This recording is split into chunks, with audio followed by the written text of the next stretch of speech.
bonna mu Malawi. Okulonda kuno kwatambudde kutya era ebiva mu kulonda bisuubirwa ddi?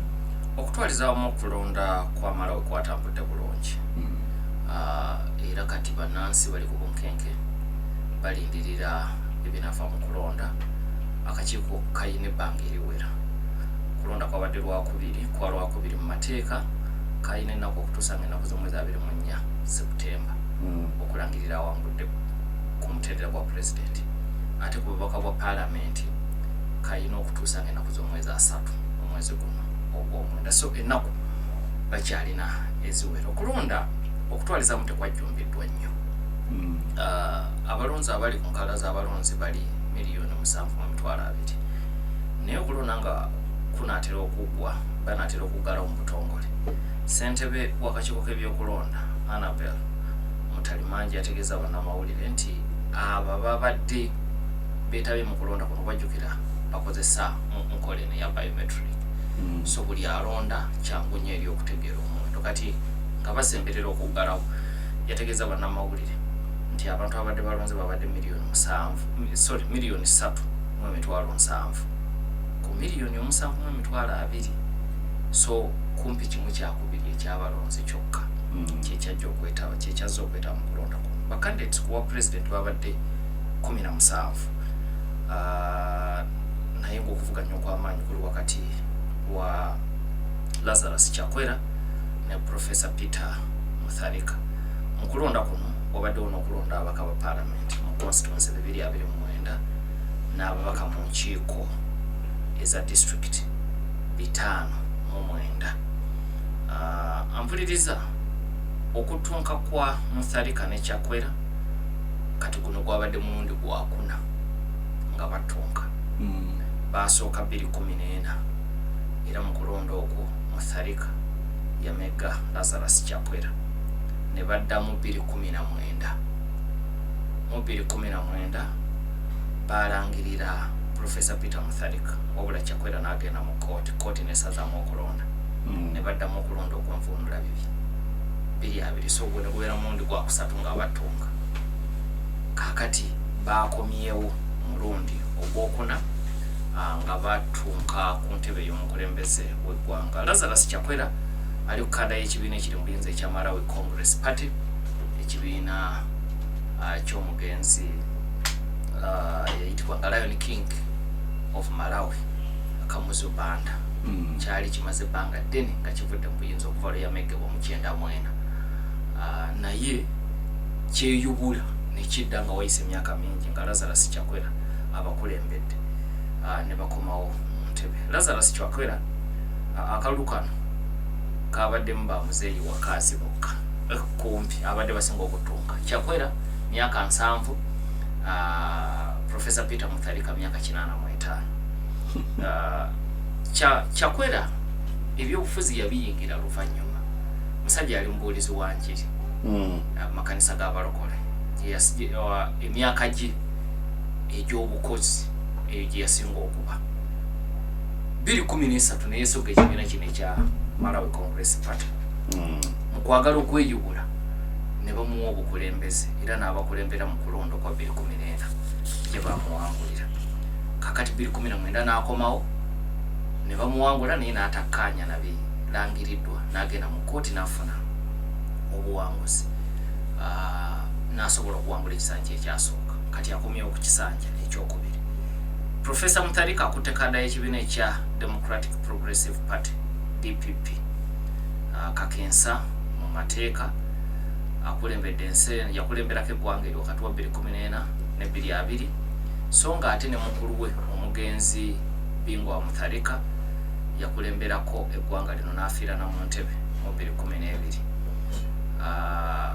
Candidate omulala abo be babiri abasinze okuba ab'amaanyi. Candidate omulala abaddemu ne ku maanyi ye Joyce Banda wa People's Party.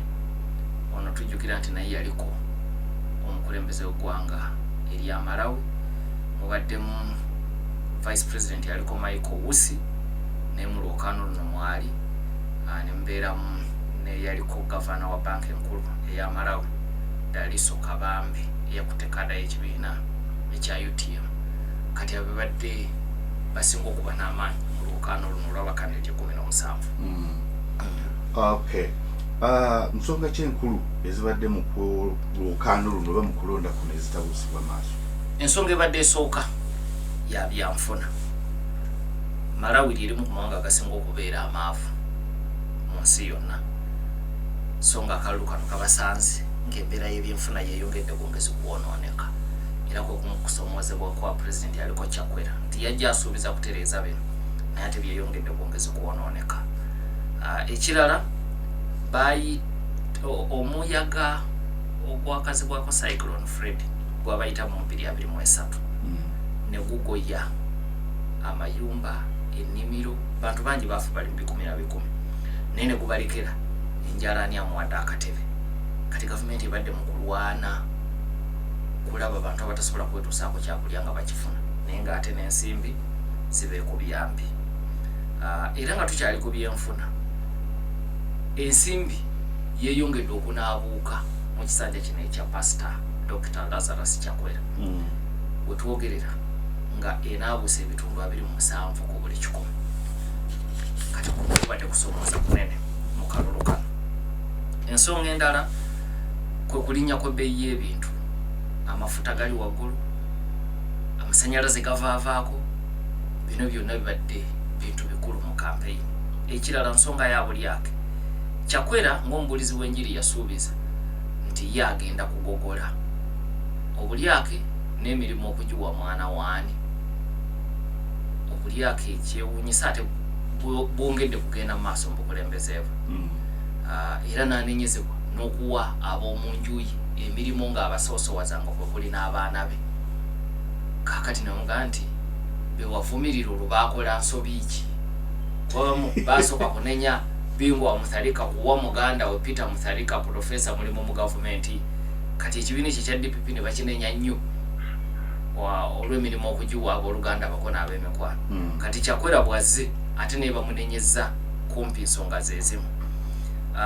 Ekirala akakiiko ofiisi ya Ssaabawaabi mu kisanja kino egenze gula emisango ku banene abawerako mu gavumenti ya Kyakwera egy'Obulyake ate nemala nejjenta mu misango egyo. Kati bangi bakitunuulidde nga gavumenti ya Kyakwera etali serious ku nsonga y'okulwanyisa Obulyake. Ekirala balina akakiiko akalwanyisa Obulyake bayita Anti-Corruption Bureau, yeringa ofiisi ya kaliisoliiso wa gavumenti nga fana gwe tuyita IGG. Ne ofiisi eno emaze omwaka nga terina ssenkulu okuva eyali agikulira Martha Kizuma ekisanja kino kyaggwaako. Kakati abantu era batunula Kyakwera ng'atali serious ku nsonga za Bulyake nti ofiisi enkulu mu kulwanyisa Obulyake ng'ate kyekimu ku bintu bye batambulirako mu kampeyini emala etya omwaka nga tojjuzizza kifo ekyo, kubanga bw'otajjuza kifo ekyo amaanyi ga ofiisi okulwanyisa Obulyake gakendeera. Okijjukira ti naffe wano twakirina mu ofiisi eya IGG bwe yamala ebbanga ng'ekulirwa mu myuka, emisango egyawaabwa gyagobwa ng'abalamuzi bagamba nti ofiisi tebadde nzijufu. Abantu ne bayitirawo ku mukeeka. So kakati neno ofiisi ya Anti-Corruption Bureau mu Malawi emaze ebbanga erisoba mu mwaka nga teyina ssenkulu.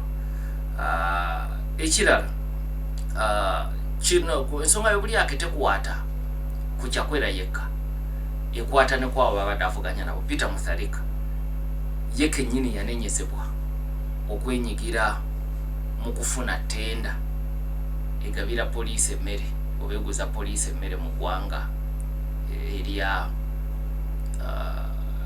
erya Malawi lyakulembera we yabeerera mu gavumenti, naye misango egyo tegyamukamuve n'ebyobufuzi bibeerawo bitambulira ku ndowooza perception. Obujulizi naye buba tebuliwo, naye abantu bo kasita bakitwala nti mpinga yabba, ne bwe kiba tekiriko obujulizi bwa kukunala basobola okikukusibako ne bakitambulirako.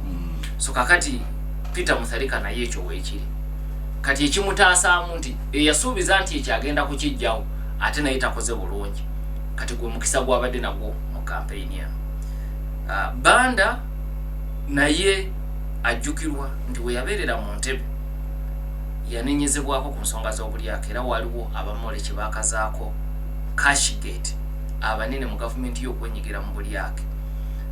niwabirawo okunoonyereza ku kitongole kya Anti-Corruption Bureau kyanoonyereza naye abasinga bonna bejeerezebwa wadde bejeerezebwa mu byobufuzi mu kooti y'abantu yo teyabejeereza kikitera okubaawo mu byobufuzi nti kooti y'amateeka ne bwekwejeereza abantu ba bulijjo mu kooti y'abantu emisango gisigala kati ensonga ezo mu kampeyini eno zibaddewo nnyo era nga abakuba bbanda ekyo bakyesibako nti toyinza kwewaana nti ng'oli mulungi nnyo wafugako era twakulaba era bino byonenyeza Kyakwera ne ku mulembe gwo byaliwo.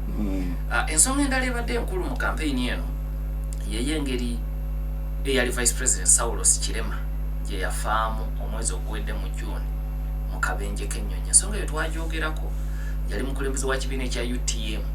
Ekibiina ekyo kye kyasalawo mu kulonda okwenvuunu olabye nga kooti esazizaamu okulonda kwa Mutharika. Bo ne basalawo tebagenda kudda mu kwesimbawo wabula bawagira Kyakwera era ne bawangula nga bakkaanyiza abeera omumyuka wa Kyakwera. Naye mu kaseera katono baatabuka kati afiira mu kabenje k'ennyonyi nga batabuse. Kati okunoonyereza kwakolebwa kunoonyereza okumu kwakolebwa kitongole kya Germany kivunaanyizibwa ku by'entambula z'ennyonyi n'okunoonyereza okulala ne kukolebwa gavumenti ya Malawi ne bazuula nti alipoota ziraga nti kaali kabenje temwalimu mukono gwa muntu oba tewaaliwo kabonganje naye mu maaso g'abantu era baasigala baga nti era mu kampeyini ekibiina ekya Malawi Congress Party abavuganya Kyakwera babadde bakikazaako Kikangawa Party. Lwaki Kikangawa? Kikangawa kye kibira Vice President Saulos Kirima mwe yafiira. Kakati ekibiina ekiri mu buyinza ne bakikazaako Kikangawa Party ekitegeeza nti bakibateekako nti bayina omukono mu nfa ye yali Vice President Saulos Kirima kubanga era abadde asuubirwa nti ajja kuba w'amaanyi mu kalulu kano. Ekyamazima abadde ajja kuba w'amaanyi kubanga yatabuka mangu ne mukamaawe. Emirimu gye yali amuwadde naddala egy'ebyenfuna n'agimuggyako kubanga baakalayira nga gavumenti ekyali yawamu yamukwasa ng'ojja kubeera Vice President okutwala kye bayita cluster ey'ebyenfuna. Kuba eyo gy'ava mu by'obusuubuzi nga Kyakwera bw'ava mu busumba Mutharika n'ava mu mateeka nga Kakensa ono yava mu byabusuubuzi era ng'akuliddeko amakampuni amanene agalina ku ddaala ly'ensi yonna. Kati ne mu gavumenti bakkaanya bamuwe ekyo ate nga talina nziro ya byabufuzi naye mu kaseera katono ne batabuka. Kati ebizibu bya Kyakwera obadde tusobola kubimuteekako. Kati akalulu kano kava musanga nga mulamu abadde ajja kuba n'amaanyi ag'enjawulo okwawukana ku muntu kati akutte kadda y'ekibiina kye. So kakati ab'ebibiina ebirala ebivuganya Kyakwera bakikozesezza okukimuteekako nti gavumenti yo ye yatta Saulos Kirima. Si kuba nti baagala nnyo Saulos Kirima kuba n'ebibiina byabwe nabo byagala buyinza nga UTM bwe bwagala naye nga bakimanyi nti kyongera okubijjisa gavumenti eri mu buyinza mu ggwanga erya Malawi. Batutunulako Malawi nga bw'omutuwadde ne Ivory Coast. Njawulo ki eri wakati w'amawanga gombi mu byobufuzi? Kakati enjawulo eya Malawi eri bweti nti Kamuzu Banda mu byonna bye yakola ebikolobero nga nakyemalira okukkiriza n'awaayo obuyinza mu mirembe kyataasa nnyo eggwanga lya Malawi. Nti bino byonna bye balimu batunka bayita mu demokrasiya ng'olina ebitongole ebyetengeredde ebisobola okukola omulimu nga byetengeredde mu nsi nga okubajjukira enkola ya Malawi eri bweti tebiringa byawano nti akalulu bwe kaggwa olina okunoonya mangu obujulizi ogende mu kooti wakanya okulondebwa kwa pulezidenti. Mu Malawi pulezidenti alangiriddwa alayira. Bano balina ebbanga erisoba mu mwaka okunoonya obujulizi bwonna era kyabawa omukisa obujulizi bwabwe bwonna okubuleeta ne babuteeka mu kooti. Ate nga n'amateeka g'ebyokulonda baagatereeza. Akalulu k'e Malawi ak'enkomeredde tekalangirirwa ssentebe w'akakiiko. Buli district erangirira eyagiwangudde. Kakati kyanguyira awakanya oba agamba nti nabbiddwa okuwakanya okulonda okw'ekika ekyo okusinga okugamba nti buli district egasse mumuweereze e Kampala gye bagenda okugattira. So ekisooka baateekateeka balina sisitemu y'amateeka amalungi agakwata ku byokulonda. Ekirala ennonda gye balonda abalamuzi nga tereetera mulamuzi kulowooza nti ayambiddwa akola omulimu nga yeetengeredde. Kiki lwaki basobola okutuula ku ntobo yaabwe ne basaza mu pulezidenti kumpi ng'awezezza omwaka mu ntebe Mutharika abalamuzi nga nti nedda ssebo okulonda wakuwangula mu bukyamu tukusaziza era tulangiridde okulonda kuddibwemu. So Malawi essuubi ly'amaanyi nti bino ebyenfuna n'ebirala kasi tosooka okutereeza question y'obukulembeze ebirala byangu okukwatako. Kati ekizibu kya Ivory Coast nti okyalina amateeka amazibu semateeka go bategaatega buli we baagalidde ate ne institutions nafu kubanga ng'oggyeko n'eggye ly'eggwanga oyina n'obubinja bw'abamukwata mundu basolo bwe bakulira nga bw'amaanyi ebyo tobirina mu ggwanga lya Malawi. So Malawi mu maaso olengerayo ekitangaala mu bizibu byonna bye balina. Ivory Coast ate ye ekyali bubi. Sebo emboozi tebankadde. Awangalisa abasajja.